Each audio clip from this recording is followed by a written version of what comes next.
You know that I've gone full-time developer mode when I go from looking like this to this.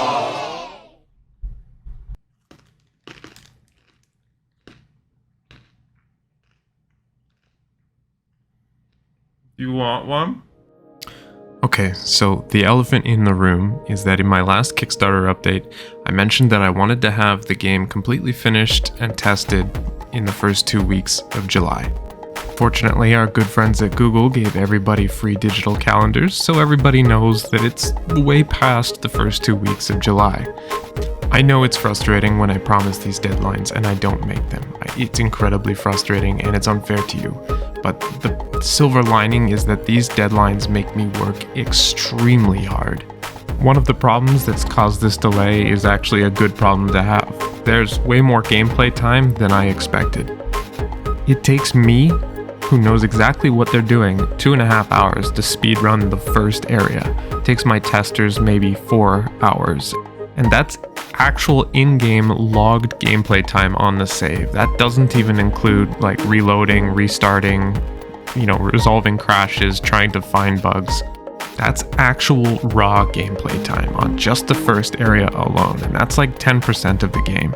That all being said, testing is going extremely well. If you all remember, I front-loaded a lot of new content into the start of the game by completely redeveloping the forest area. I'm extremely happy with where the game's at now, and the beginning feels a lot more interactive than it ever did before.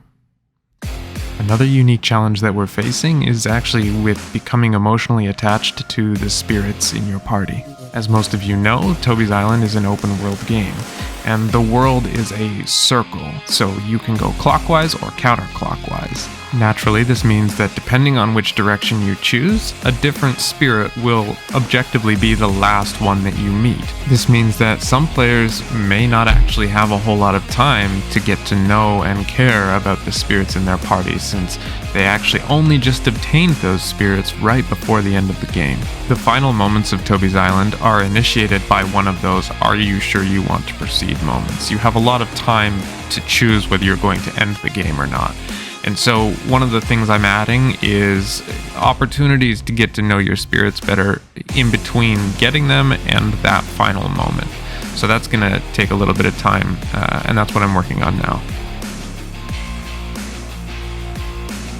The last thing that needs a lot of attention is balance, and I saw this coming a mile away, but it is a headache. There are so many creatures in the game and so many variations of how you can use them in combination with spirits that by the time you get to the end of the game, it's just a completely different experience for each player.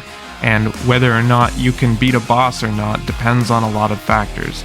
I have some playthroughs where I'm one-shotting bosses, and I have other playthroughs where defeating a boss is actually impossible. I'm going to be addressing this in a number of ways, including maybe adding more utility to certain creatures that might be underpowered, so even if they're not hitting hard, they're still adding value.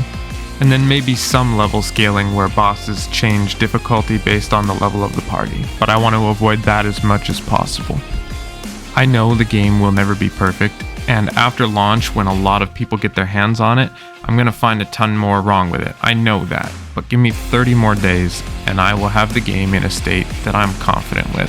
I've been working on this game for 10 years. It would be a shame to release it in a broken state. I'm the only person developing it, and my testing team is very small.